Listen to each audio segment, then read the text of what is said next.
condamné à 10 ans ferme pour braquage. Le cerveau Ifraka s'était évadé du camp Abdou Diassé lors d'une corvée. Après 8 ans de détention, il a été rattrapé donc par les agents de la sûreté urbaine. Nous poursuivons la revue des titres de ce matin avec la une du quotidien La Tribune qui rend hommage à ce journaliste émérite qu'était Momar Seyni Ndiaye. Adieu professeur, il aura encadré plus d'un journaliste ici. On va également revenir sur cet hommage, nous aussi, en lui rendant hommage. C'est important pour nous de nous arrêter parce qu'il a formé énormément, je vous le disais, de journalistes ici.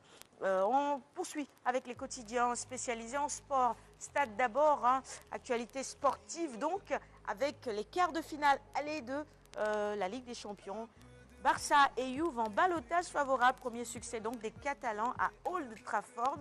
Cristiano Ronaldo, inusable, a inscrit son 125e but à Amsterdam.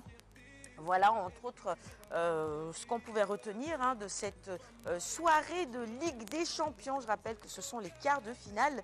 Allez, record maintenant, toujours sur le foot avec la Ligue Europa. Choc Arsenal-Naples, Koulibaly dans l'enfer de l'Émirat.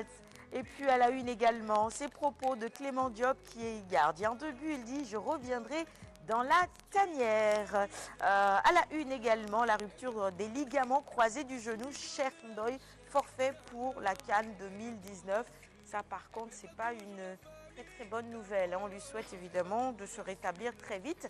Mais je crois qu'Aliou Cissé pourra valablement trouver un remplaçant à ce poste pour... Bon, dans ce secteur, quand même, je pense que le Sénégal a l'embarras du choix. Le coach il a l'embarras du choix, même si Cheikh Ndoye faisait partie des cadres d'Aliou Cissé dans le vestiaire. Donc on dit que quand même c'est quelqu'un dont la voix porte. Il est bien écouté par les jeunes joueurs. Et donc sa présence pourrait peut-être être, disons, un relais pour le coach. Il serait, disons, un relais auprès des joueurs pour le coach Cissé. Mais c'est clair qu'avec son expérience-là, Aliou Cissé peut-être voilà, déjà a une alternative à son plan B.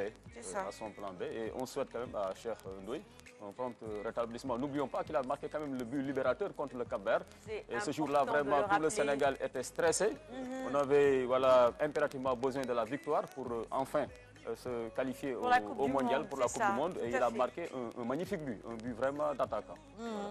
Allez, la CAN des U17, c'était la une de record également. On en reparle en quelques mots tout à l'heure avec le coach Tandara qui va commenter ça pour nous. Et puis on finit avec Sounoulambe.